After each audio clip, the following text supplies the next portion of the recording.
Are you curious about bodies, pleasure, and possibilities? And what about curious about what others are up to on the planet when it comes to pleasure, sex, and play? Have you considered what pleasure can do for your life, your body, and your bank account? Do you know something magical, delightful, and out of this world orgasmic is not only possible for you, but totally available to you? If you're ready to be the magical, sexual, sexy beast you know you can be, and you just need the tools to get there, you're in the right place. Now, here's the host of The Pleasure Zone, sensual movement artist, relationship and sex alchemist, Milica Jelenic.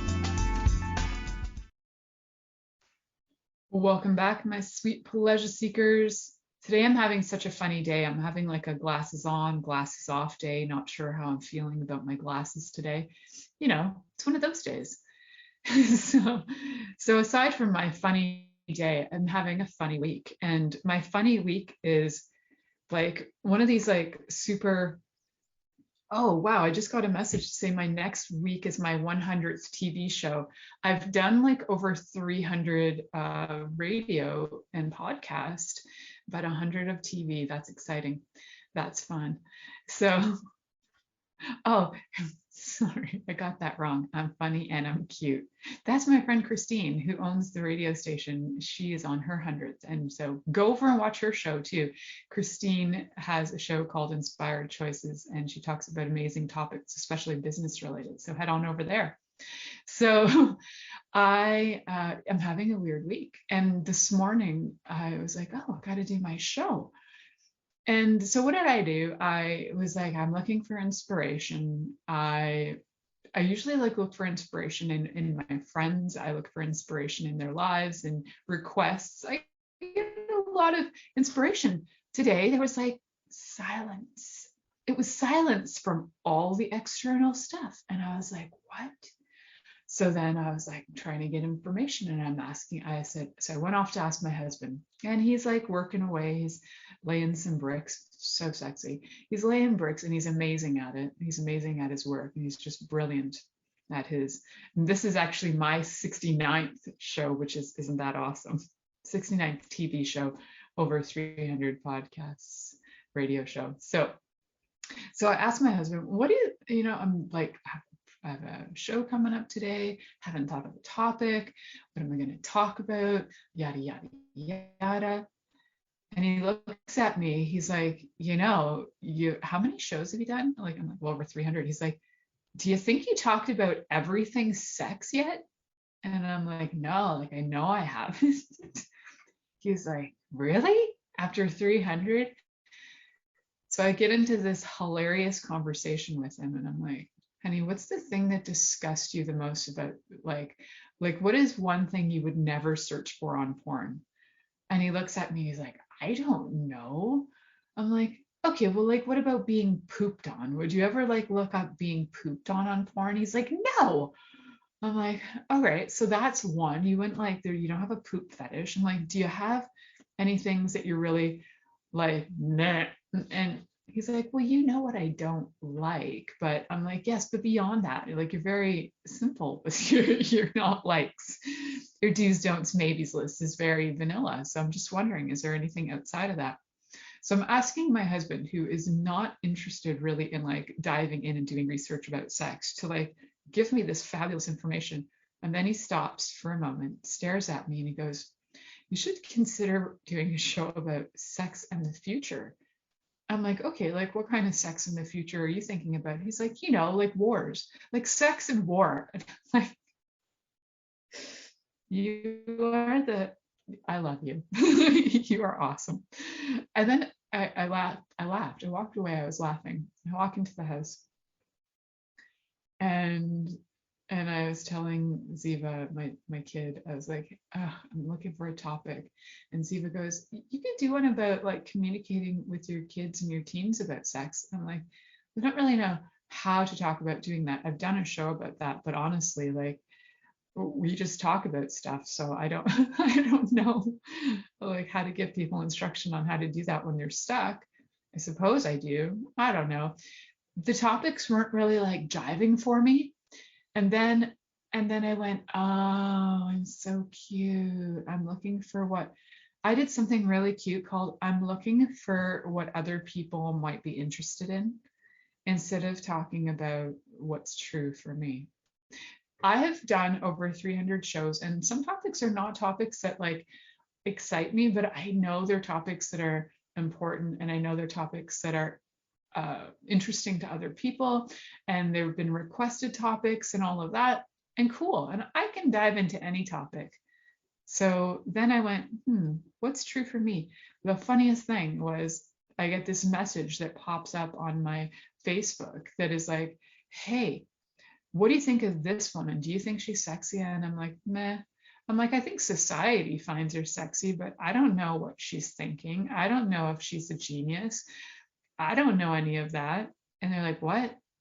And then I realized, I'm not actually attracted to people in the same way that most people think I would be. And I get videos and pictures and stuff all the time. And I'm asked to give like critiques on these things. I'm like, hey, for one, I'm like a professional. I get paid for critiquing.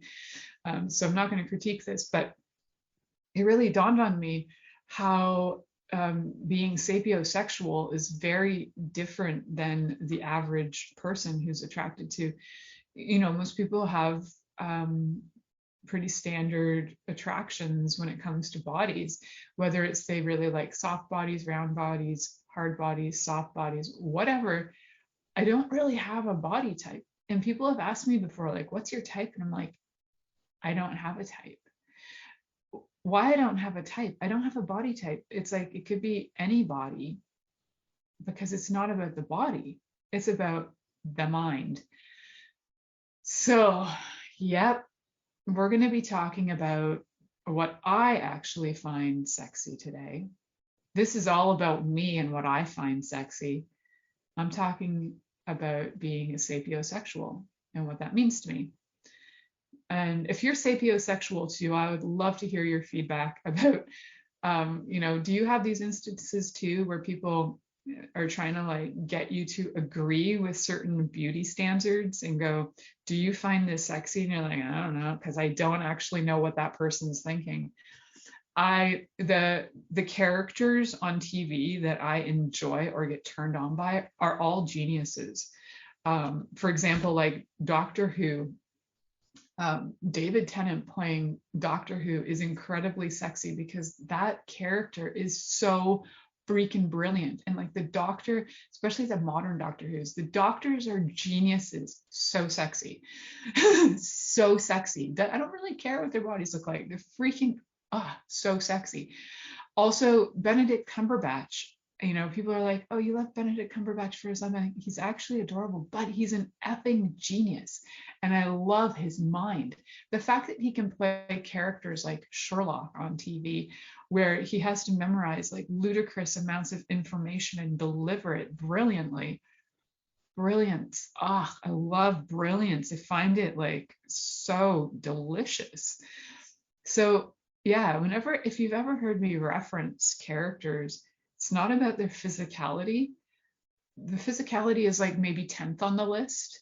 It's my evaluation of their mental capacities, their kindness level, their humor, and like somewhere down the list is like your body. Like your body's great, but if you don't have all these other things in place, your body could be on a magazine and blah, blah, blah, and you're not that bright. It's like, meh.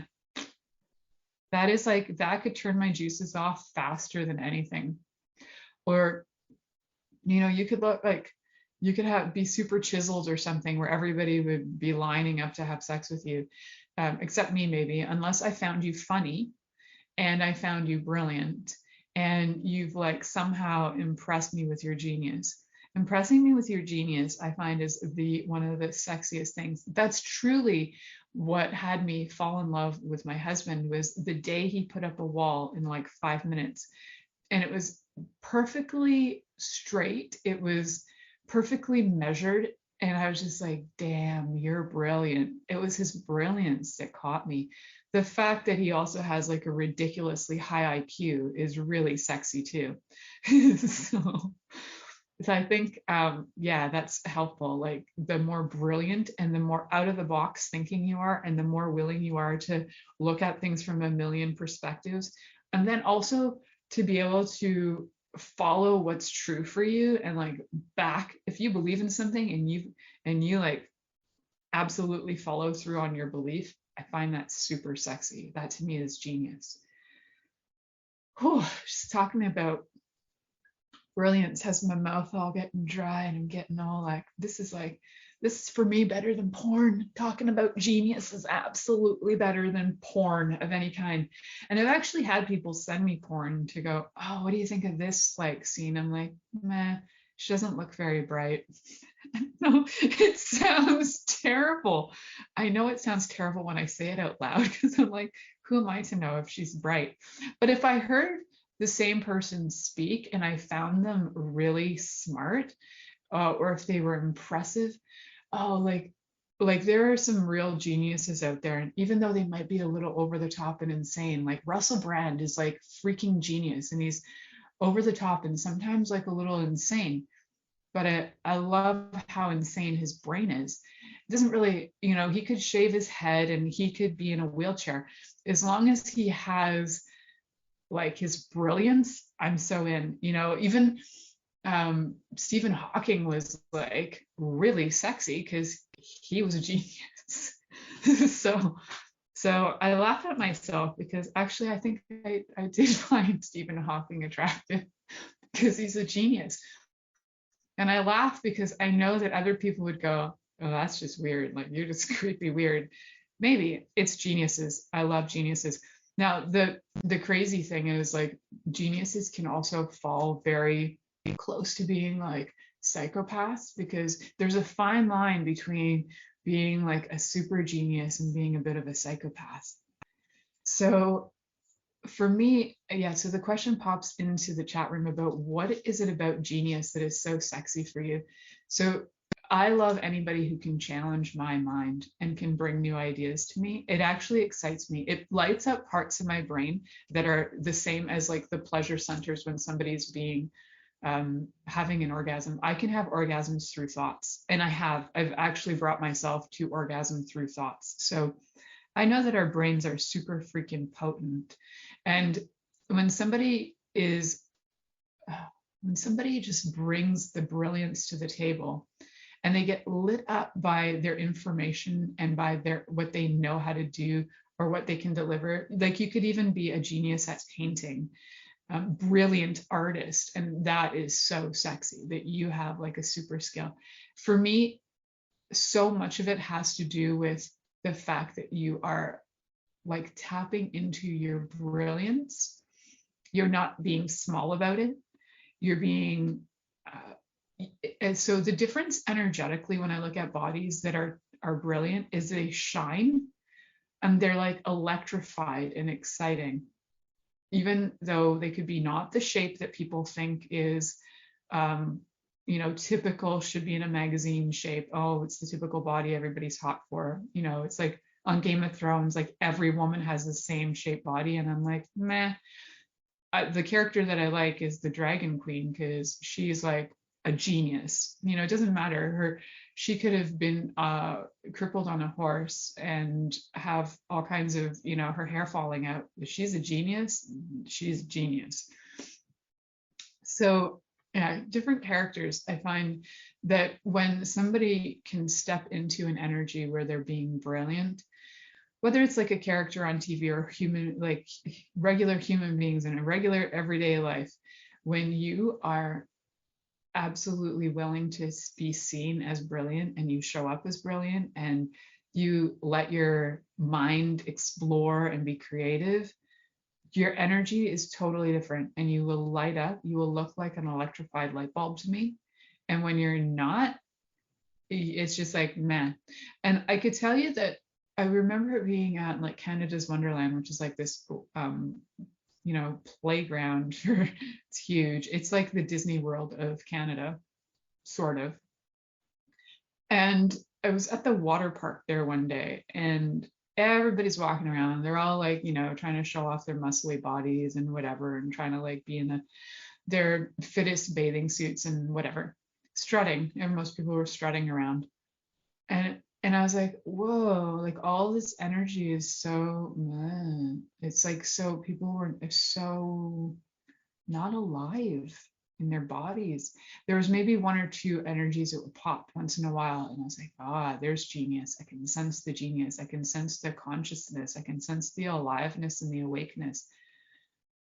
That's the good stuff. All right. So if you are sapiosexual and you love minds and intelligence as much as I do, and you would love to add your comments in any of the different platforms that allow comments, I would love to hear your comments, see your comments. You can always write to me. If you're sapiosexual and you're feeling shy about talking about it, feel free to write to me about that too. And if you're not sure and you don't really identify as anything, you don't have to identify as anything. You know, my identity could change in a week, but for about the last 10 years, I feel most identified as a sapiosexual. Before that, I thought I was bisexual, but I wasn't quite sure. But it wasn't about the bodies. It was truly about the minds. So we're going to head to our first commercial break. You're listening to The Pleasure Zone here on Inspired Choices Network, and we'll be right back after this commercial. Are you secretly a voyeur, wondering what's going on in other people's sex lives? What if now is the time for a totally different sexual evolution? Are you interested in people who are pioneers of different sexual and pleasurable practices? Lean in now with Milica Jelenic, where she will entice you and your body to know your own pleasure zone. On the Pleasure Zone radio show with sensual movement artist Milica Jelenic, you'll receive tools, inspiration, and a foundation to allow yourself to receive more in your sex life, and quite possibly other areas of your life as well. Listen for The Pleasure Zone with Milica every Monday at 8 p.m. Eastern Time, 7 p.m. Central Time, 6 p.m. Mountain Time, and 5 p.m. Pacific Time on InspiredChoicesNetwork.com.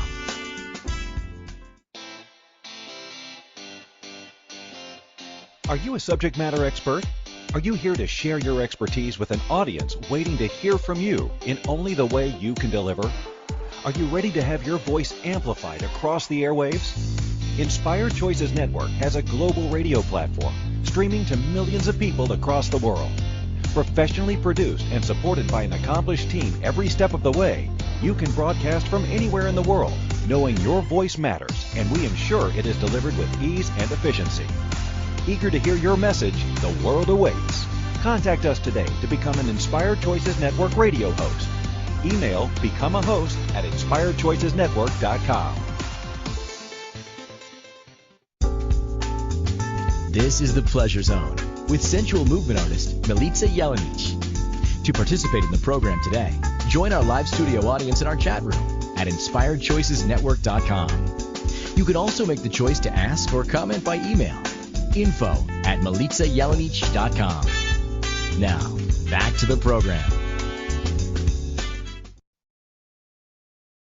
Welcome back, my sweet pleasure seekers. Today I'm talking all about me, being sapiosexual and all, and like, what is that? And I was just thinking during the commercial about, you know, how it must be weird for somebody to try and attract somebody who's sapiosexual when they don't know what that is or how that works. You know, you could try and impress them with your body or your muscles or all of that jazz. You know, you could like rave on about your penis size and like, yeah, that's cool, but do you know how to use it? Like, do you know the parts of your body? Like, do you understand anatomy? Now that's hot. Like, if you can talk anatomy with me while we're doing it, that's hot.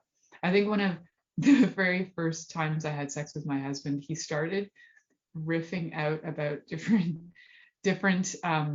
statistics, and he didn't know, like, I hadn't really said to him that I'm sapiosexual, but he just started like riffing out a bunch of statistics about this and that, and I was like, oh my God, this is the hottest thing I've ever heard. You know how some people like to be like, oh yeah, you're so hard and you're so long, and he was like, did you know that like 25% of people blah blah blah? I'm like, you are hot, you know stats, I love you. So I laugh at myself because I'm such a weirdo, but it's great. So I know that it's like, it's got to be weird though. I would think that for this, the standard of people out there who are trying to attract somebody in the regular way, and for people who have maybe tried to like be in relationship with me in their life too, is that if you're not a genius, I get really bored really fast, and it just creates grossness. So, and sometimes you could be a genius and then you could do something that I decided was dumb, and then it's over. So that happens too. But looking back, I know like my first official boyfriend was actually quite a genius. He was brilliant. Even like the first, yeah, actually I would say a majority of the people that I dated and were absolute brilliant. Like we're talking super high IQ, maybe not the most functional when it came to um, being social, like maybe some level of on the autism spectrum, probably. But autistic people I find to be really brilliant. So yeah, I think I kind of track that. It's cool. And it's an interesting one. Yeah, really, I think I even the sociopath psychopath that I was with for years had a level of brilliance that uh, was kind of impressive. I mean, he was a absolutely brilliant lie weaver. Like he could really weave a fantastic lie. So there's like that's impressive too. But I'm just choosing not to be with like lie weavers and psychopaths and sociopaths anymore. So if you are one, don't apply. Or don't even stand in line, as my husband says, take a number. But don't bother taking a number if you're, you know, a sociopath, psychopath. So how do you date a person who's a sapiosexual? Like, what are you going to turn them on with? How are you going to impress them? Well, first of all, finding out what it is about genius or intelligence that impresses them could be helpful. So, you know, if they love fun facts, that can be helpful. If you've ever watched Big Bang Theory, Sheldon and or young Sheldon as well, Sheldon has fun facts, fun facts about everything. And I love that character. I love genius. So even if you belittle me with your genius, I'm like, oh, that's okay, you're a genius. And I don't take it as a personal offense as long as a person is delivering the information in a way that's like confident and they know, and they're not trying to belittle you. Because a lot of times when we look at these super geniuses, there's usually some level of like not really understanding the societal norms or the way to function super efficiently with people, right? Not really knowing how to socialize, and that's okay. That's fine with me. My husband is like a hermit and he hides. And in the meantime, he's reading things that are like hardly anybody on the planet reads. He's like a freaking super genius. I find it awesome. And then, you know, he shares fun facts. so sexy.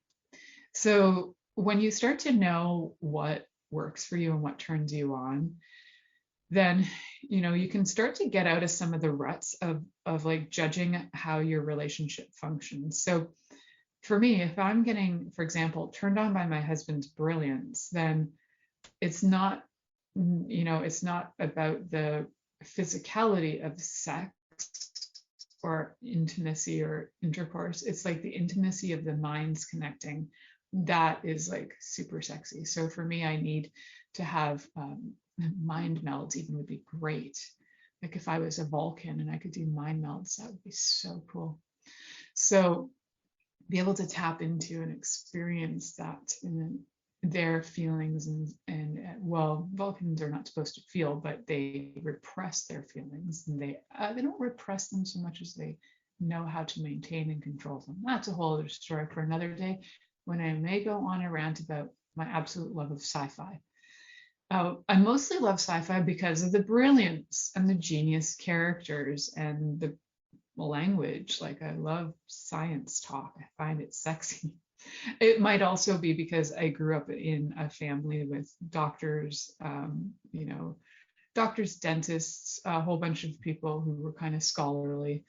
And conversations were usually, we had like people were using language around me when I was little that was language that most kids didn't get to hear. So I knew about body parts in, the Latin, rather than, it's like, instead of going your knee, I would know that's like, yeah, it's your patella. Like I knew stuff like that pretty young. So I liked having that. And for me, also one of my greatest fun things when I was growing up was being a genius. I don't know if I still qualify, but when I was around grade 3, I did a test for my intelligence and I ranked up pretty freaking high. So I was in what was called an enrichment program, where kids at the time in Ontario, we had these programs, well, especially in the Toronto area, we had this program where kids in the enrichment program would get together and we got to do things like figure out conundrums and do brain things like brain games and like improve our brain skills and figure out problems and situations. Like I loved every minute of it. I think there was about 10 or 15 of us that were like chosen to be part of this group. And we all gathered at one school, which happened to be our school, but other kids would be brought in from other schools. And for one day a week, we got to be in our genius class, which was I freaking loved it. I loved being that. I loved everything about, for me, that gave me the best and most confidence. And still to this day, to me, it doesn't really matter how I look. For me, I like try to improve my brain every day the way that some people will put on makeup or people will go work out for muscles. I do the same thing with my brain.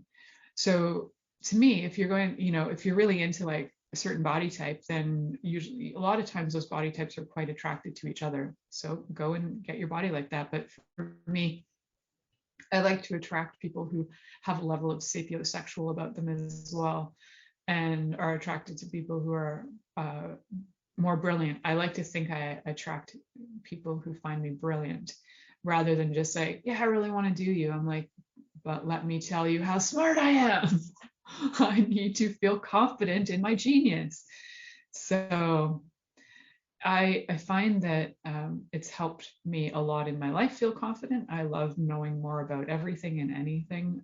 Generally, I will try and learn something about something every day. It doesn't matter what it is, even if I've just learned how to, or maybe I've just learned the ingredients of cement or something, and I'm like, oh, cool, now I know that.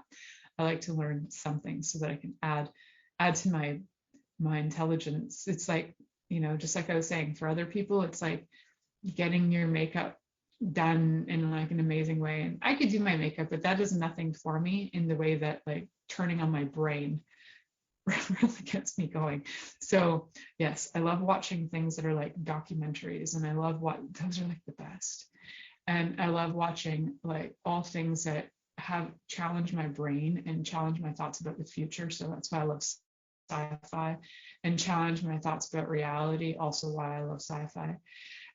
So all of that is to me like more pornographic in a way. That for me is more pornographic than anytime you could send me a picture of two people doing it and, oh, look at this big penis, or look at this wet vagina. Big deal. Show me some brilliance. That is sexy. So if you're like me and you get super turned on by brilliance, I would love to hear what brilliance lights you up. Is it a niche? Like, do you have a niche of brilliance? Like, you really love people who know botany and you're so turned on by botany. I would love to hear the specifics. I think it's awesome. Is it general for you? Are you super turned on by people who are just brilliant in general? For me, I think there's a brilliance in general. You could be brilliant about anything, and I'll find that highly, highly attractive. So yeah, I have to say, all the characters that I like on any of the shows are all geniuses. The people that I like in real life bring their brilliance. And when they don't, I kind of get bored, right? So, but if you bring in your brilliance, even if you're trying, and if you have a sense of humor, those are great too. Sense of humor to me is part of intelligence. To be truly funny, you have to be quite brilliant. Like people who are amazing at puns, I find that ultra sexy too. Like a good pun master.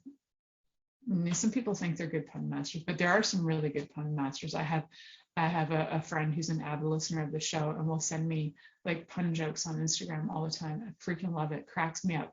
That actually is more sexy to me than like a picture of a penis. So if you really want to make me laugh and turn me on, send me your brilliance. I'd love to see it. I'd love to hear it. I'd love to know what it is. Dick pics are great and all, but I don't know who's behind it. I don't know what you're thinking. I don't know what your brain is thinking. And I don't know. And I'm thinking you might not be that genius if that's all you're sending me with no thoughts of brilliance attached to it. Like, I wonder if my penis could transform and travel to another dimension. Now that would be an interesting post to send me. If you're like, hey, what if my penis was a time machine? It could travel from here to there. Then I would go, now that's a fascinating dick pic. Other than, when the people just send a dick pic and you're like, yeah, whatever. Send me something good with it. If you're going to send me a dick pic, send me something good with it. All right? All right, good. We're on the same page now. So you're listening to The Pleasure Zone here on the Inspired Choices Network. And we'll be right back after this commercial. Are you secretly a voyeur, wondering what's going on in other people's sex lives? What if now is the time for a totally different sexual evolution? Are you interested in people who are pioneers of different sexual and pleasurable practices? Lean in now with Milica Jelenic, where she will entice you and your body to know your own pleasure zone. On the Pleasure Zone radio show with sensual movement artist Milica Jelenic, you'll receive tools, inspiration, and a foundation to allow yourself to receive more in your sex life, and quite possibly other areas of your life as well. Listen for The Pleasure Zone with Milica every Monday at 8 p.m. Eastern Time, 7 p.m. Central Time, 6 p.m. Mountain Time, and 5 p.m. Pacific Time on InspiredChoicesNetwork.com.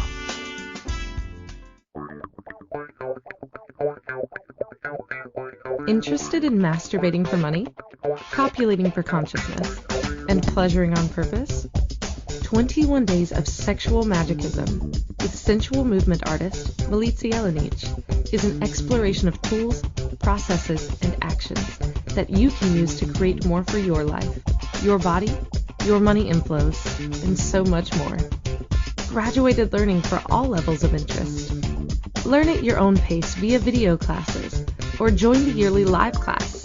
Take a peek at www.milicajelenic.com.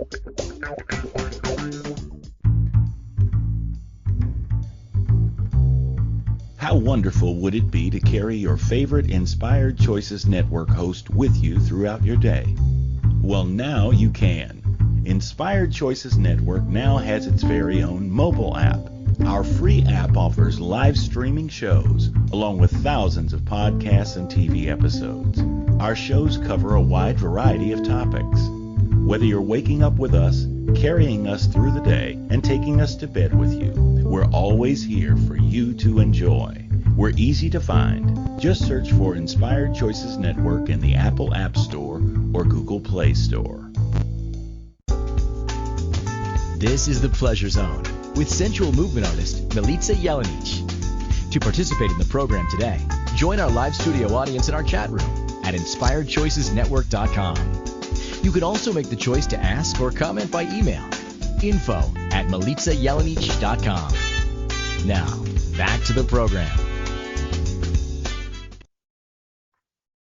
Welcome back, my sweet pleasure seekers. Tonight we are talking about, being sapiosexual, because why not? I thought I might as well do a show about me for once. What I like, what I'm interested in. So I did. So this is it. So one of the things that I've come across too is sapiosexuality, just through like looking around. I mean, I could define it for myself, through my own experience. And a lot of it is, so you might even, so we got sapiosexual, we also got sapiophiles. Sapiophiles where you're more just like romantically attracted to somebody. So I just some people are just have the romantic attraction, but they're not interested in the physical connection. I'm actually interested in physical connection, sex with geniuses, so I married one. So it's helpful to marry a person who you are actually attracted to. It's helpful. So when it comes to different things around sapiosexuality, I think one of the things that people often wonder is like, well, if you're attracted to their brains, like, do you actually want to have sex with them? And so the answer for that is yes. And why would that be? So if we look at this from let's look at it from evolution.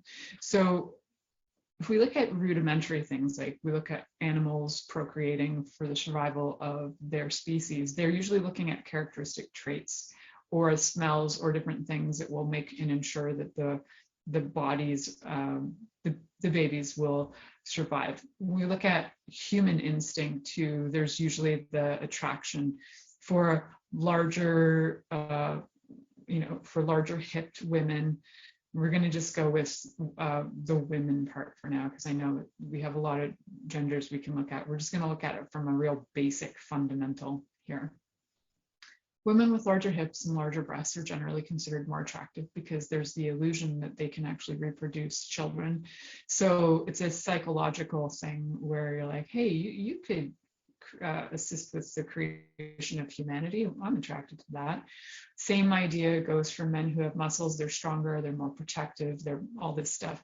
These are like standards that most people are attracted to, that are very like rooted fundamentally in survival. So for me, I think part of the evolution is like being attracted to somebody who's a genius is also part of evolution, where you need more brilliant people in order to have survival, and you don't necessarily require people who are just, well, you require all of it. Like you require people who are just bronze and no brains, but I think, having and being attracted to geniuses is part of evolution of being attracted to and wanting to create a society that is got more highly intelligent people. I don't know, now I'm being rude.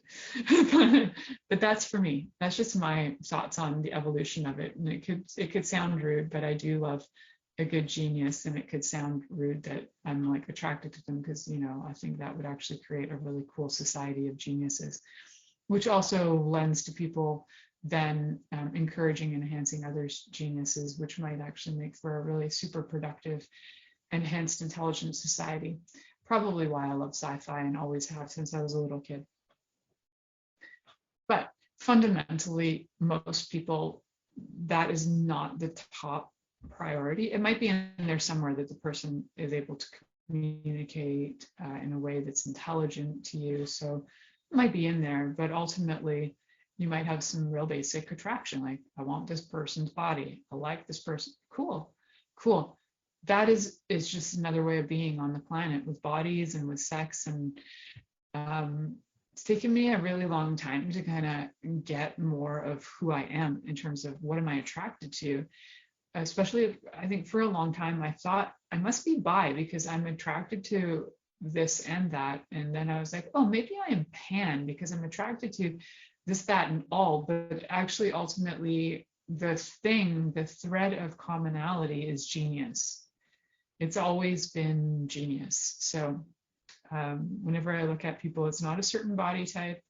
Although, strangely, I do find that there might be some similarities in bodies. Like there are some bodies I like, but also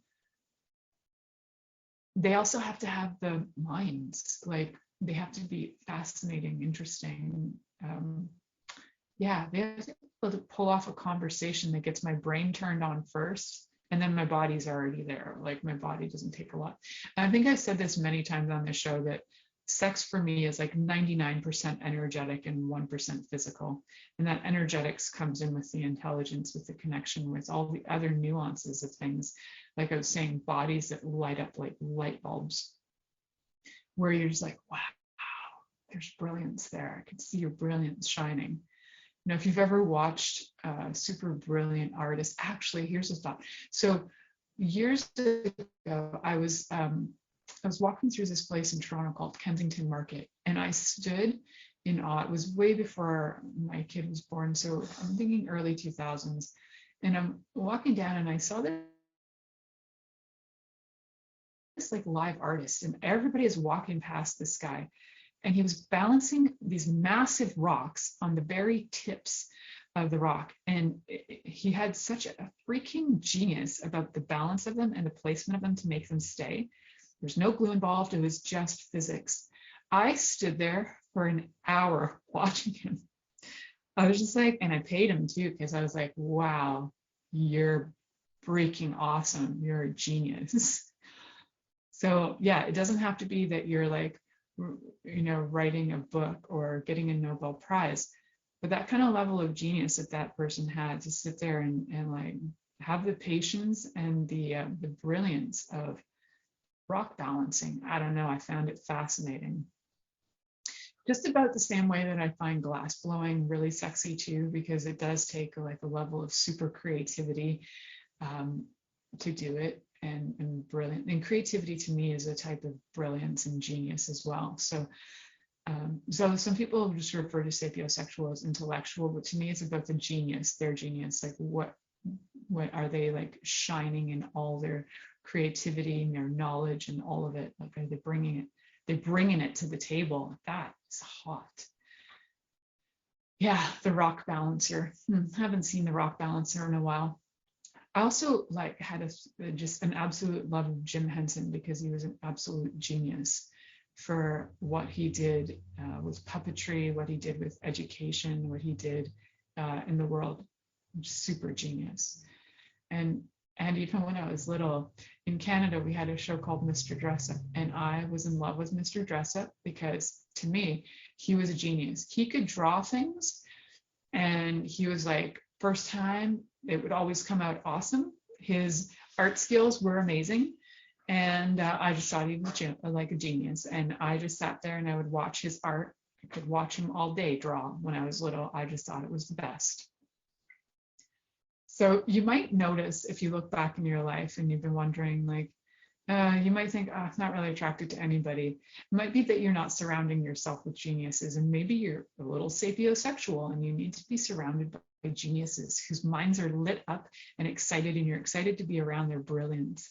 And it's so fun to be around brilliant people who are creative people, even when they go into slumps, and they might be in a slump and they're like down or they're not doing their stuff. It's okay. They've got their genius inside them and they can bring it back out. It's not that it's gone forever.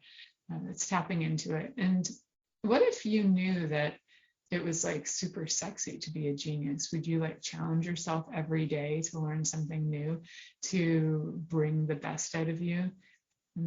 I think because I find genius is so sexy, that is my challenge to me, is to bring that out of myself, to at least attempt to bring my genius out on a regular basis and learn something every day, to feel a little bit brighter, a little bit more of a contribution, a little bit more interesting.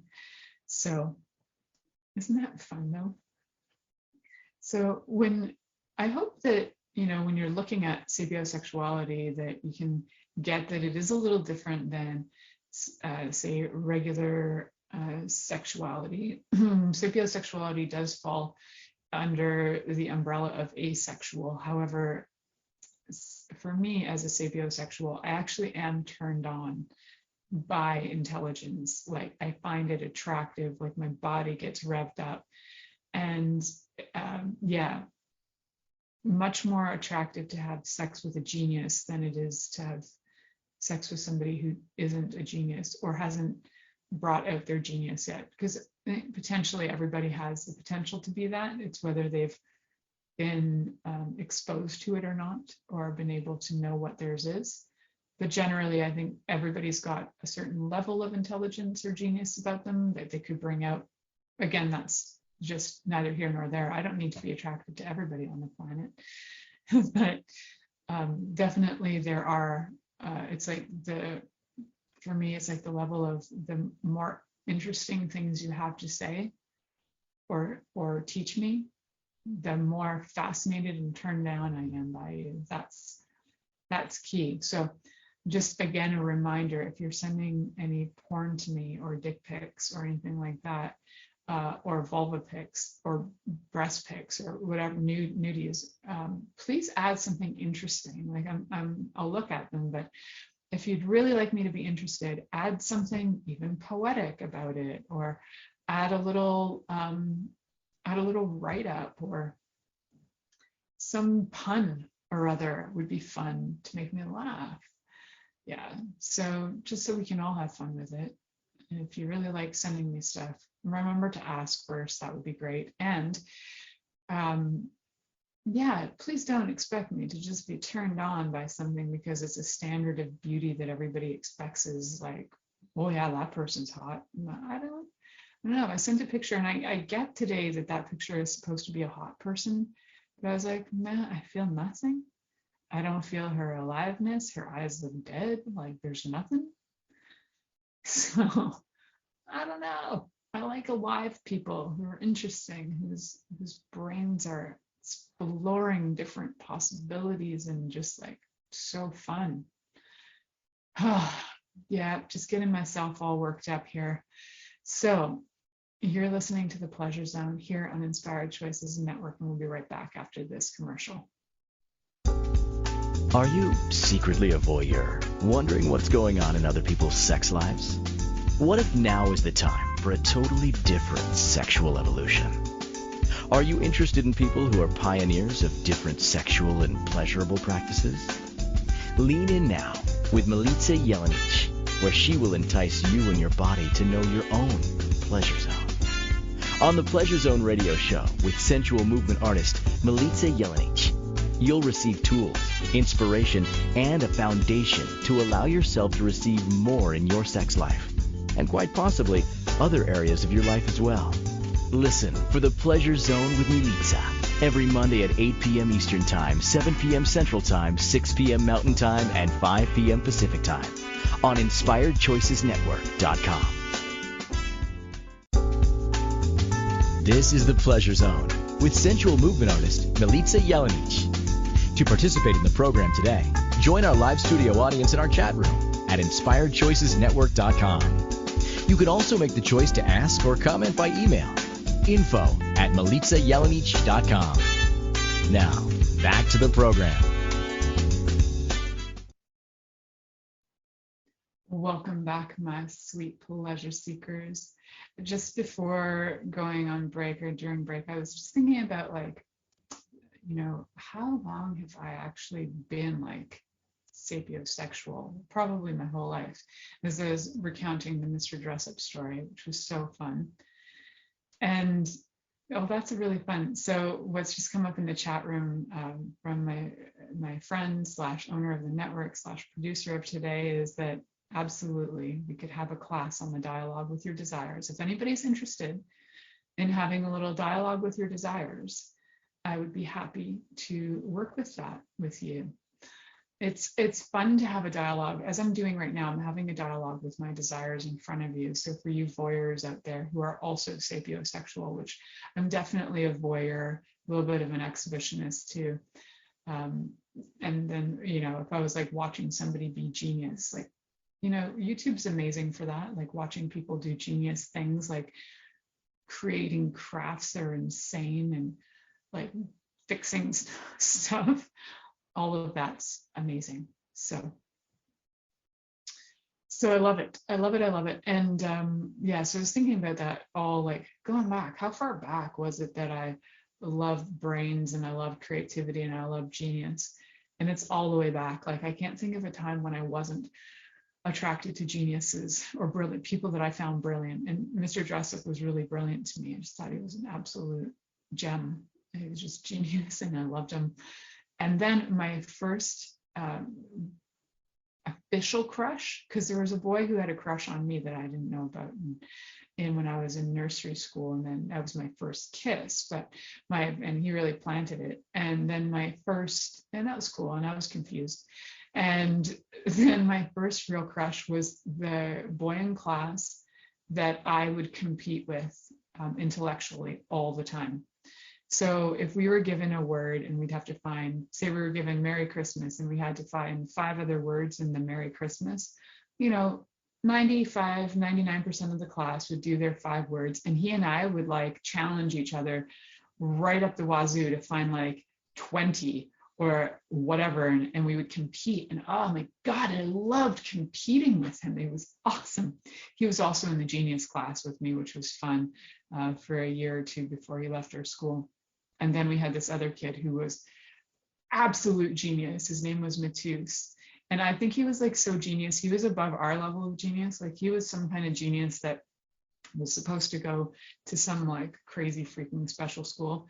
I think he could speak like 3 or 4 languages by the time we were in grade 5. He was an incredible artist, and he learned 5 new words every day. His thing was learning 5 new words every day. And I love that. I just didn't have the discipline that he had. So he was a genius at everything. And I like admired him. I didn't have a crush on him, but I like thoroughly admired him. I couldn't even compete with him. He was so genius that I could just admire him. So, but I did like a good competition. A competition of wits is what I've always liked. And I've also had competition of wits, even with adults, my whole life. Like I've always loved a good argument to try and like really bring in the reality to help bring out different perspectives. I've done that literally since I could talk, apparently. I would argue back. That's my dad's favorite memories of me, is like me being 5 and arguing with him about all kinds of things. And now he actually admits I was right. But at the time he's like, I can't let a 5-year-old be right. I'm like, well, you could have. It would have given me confidence. But anyway, it did push me in a different direction, to fight more, to argue more, to look at new perspectives. So in some way he did contribute to that, which I can appreciate. And it's also interesting that I've always liked to be able to be a little bit competitive. However, I like to be competitive when I know I can win. Otherwise, I walk away. I'm funny like that. If I think I'm not even going to win, I usually just surrender. But if I think I can win, I will fight to the death. So yeah, I usually am pretty good at knowing my level of standard or intellect. And if I think that somebody's like going to be able to argue me in an intelligent way, I will let them say their words. Otherwise, I will fight tooth and nail if I find them my equal. So, which I also find sexy, but it's not fighting. It's just a wild and interesting exploration of ideas and perspectives. And I do love those kind of conversations. You might find too, as a sapiosexual, conversations are a lot of fun. Reading information or listening to information can be a lot of fun. I generally have about 4 or 5 audiobooks at a time going at every time. Right now I've got ones on the brain, functions of the brain, and how the brain is actually non-gendered. It's interesting. It's a non-binary brain. And then I've got another one going that's on like it's a big book on Nikola Tesla. It's like an 18-hour listen. And then I've got another one on the curiosity of the history of sex, which is a fascinating audio. And then I just have a really fun one that I'm listening to as well. It's just more of a fun little thing. I can't remember the name of it right now, but oh, I love it. And so for me, when I like can't grab words or can't think of a word like I just did there with my book, I find it frustrating, and I'm like, I'm not being a genius. And then it challenges me to find ways to like bring back my memory, enhance my memory, keep my brain going. How much information can I fit? If we're like all operating at only about the average of 10% of our brain capacity, like I am targeting to get to my at least 20 or 50. And it would be so fun to be 100, like that movie Lucy, where her brain gets to like the 100% capacity, but then she morphs into a computer. Crazy times. Fascinating stuff though. So I hope that I have brought you some awareness about me at least. And if you're sapiosexual too, I would love to hear what turns you on, because it's fun. It's fun to know more sapiosexuals out there and what their thoughts are. And are they, are you a genius too and turned on by geniuses? Because that's sexy to me. And I hope you had a great, fun show. Remember to stay tuned in and turned on until next week. Thank you for listening to The Pleasure Zone with sensual movement artist Milica Jelenic. The Pleasure Zone returns next Monday at 8 p.m. Eastern, 7 p.m. Central, 6 p.m. Mountain, and 5 p.m. Pacific on InspiredChoicesNetwork.com. We hope you'll join us. Until then, have the best week of your life by choosing to be turned on and tuned in to your body.